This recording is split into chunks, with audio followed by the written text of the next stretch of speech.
Assalamualaikum warahmatullahi wabarakatuh. Perkenalkan, nama saya Devri Aldia Hedianto.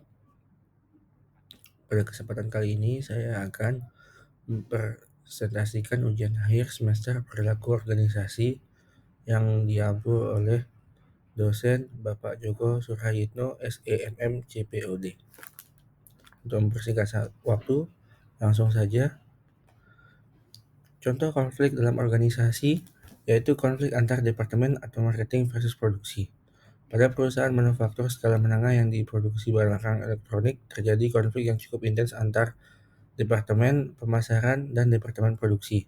Konflik ini terjadi ketika tim pemasaran dalam upaya meningkatkan penjualan dan mempertahankan loyalitas pelanggan, sering menjanjikan waktu pengiriman yang sangat cepat, yang mana berjanji dalam waktu 3 hari kepada pelanggan besar.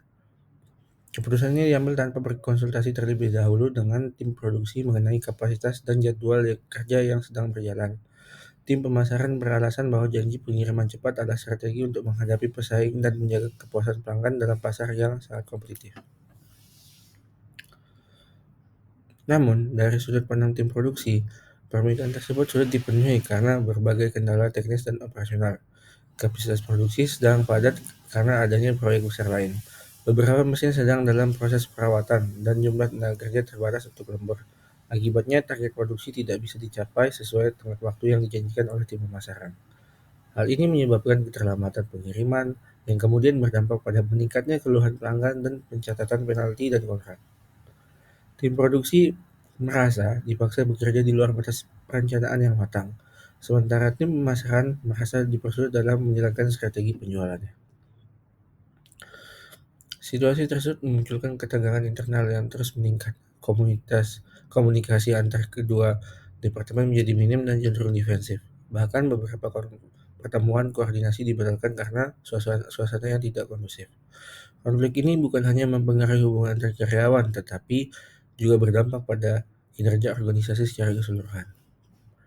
Produktivitas menurun, turnover kerja karyawan meningkat, dan reputasi perusahaan mulai terancam di mata pelanggan utama. Konflik ini mencerminkan kegagalan manajemen dalam menyatukan visi antara fungsi organisasi, lemahnya koordinasi lintas departemen, serta absennya sistem komunikasi yang sehat dalam pengambilan keputusan strategis. Mengapa hal itu bisa terjadi? Konflik antara departemen pemasaran dan produksi bisa terjadi karena perbedaan tujuan, kegagalan koordinasi, serta komunikasi yang buruk yang semuanya dijelaskan dalam teori perilaku organisasi. Yang pertama, perbedaan tujuan atau goal incompatibility. Setiap departemen dalam organisasi memiliki target prioritas yang berbeda. Tim pemasaran berfokus pada pencapaian target penjualan dan kepuasan pelanggan yang mendorong mereka untuk menyanyikan pengiriman cepat. Sementara itu, tim produksi berorientasi pada efisiensi operasional, kualitas produk, dan batas kapasitas produksi. Ketika dua fungsi ini berjalan tanpa sinkronisasi, muncul benturan kepentingan yang menjadi akar konflik. Yang kedua, interdependensi tugas yang tinggi. Produksi dan pemasaran saling bergantung, tetapi tanpa mekanisme koordinasi yang jelas, interdependensi ini justru menimbulkan gesekan. Menurut teori perilaku organisasi, semakin tinggi ketergantungan antar departemen, semakin besar pula kemungkinan terjadinya konflik, terutama jika sistem pengambilan keputusan bersifat unilateral. Yang ketiga, komunikasi yang tidak efektif. Kurangnya forum komunikasi antar departemen menyebabkan miskomunikasi dan asumsi yang salah. Tim pemasaran mengambil keputusan strategis tanpa menyampaikan atau mengklarifikasi kondisi operasional yang sedang dihadapi produksi. Hal ini menimbulkan perasaan tidak dihargai dan ketidakpercayaan antar tim. Yang keempat yaitu struktur organisasi silo. Struktur organisasi yang terkotak-kotak mendorong tiap departemen bekerja hanya untuk kepentingan sendiri, bukan untuk tujuan bersama perusahaan.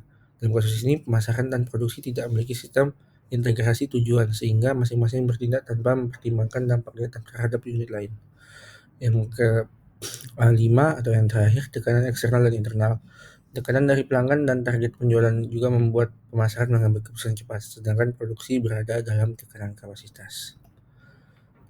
Dampak dari konflik antara departemen pemasaran dan produksi dalam organisasi manufaktur dapat dibagi menjadi negatif atau yang utama dan positif jika konflik dikelola dengan baik. Namun dalam kasus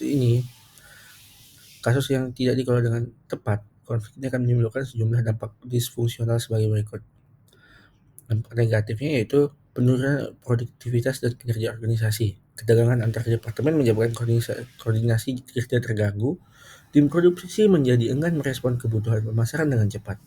Sementara tim pemasaran frustasi karena janji pada pelanggan tidak terpenuhi. Selanjutnya itu ada kualitas pelayanan pelanggan menurun. Keterlambatan pengiriman dan konflik internal berdampak langsung pada kepuasan pelanggan. Pelanggan kehilangan kepercayaan dan berpotensi pindah ke kompetitor. Selanjutnya itu ada menurunnya moral dan motivasi karyawan. Ketegangan terus-menerus menciptakan lingkungan kerja yang tidak sehat.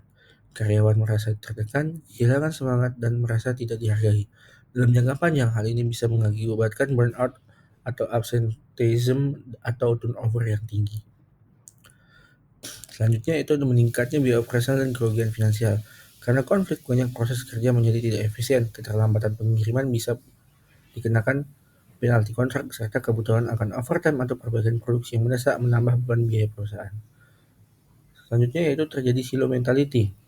Setiap departemen menjadi tertutup dan hanya memikirkan kepentingan sendiri, bukan tujuan perusahaan secara keseluruhan.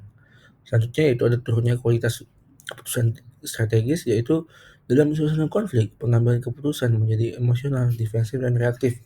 Kolaborasi strategis hilang, dan keputusan yang diambil cenderung sepihak tanpa pertimbangan lintas departemen.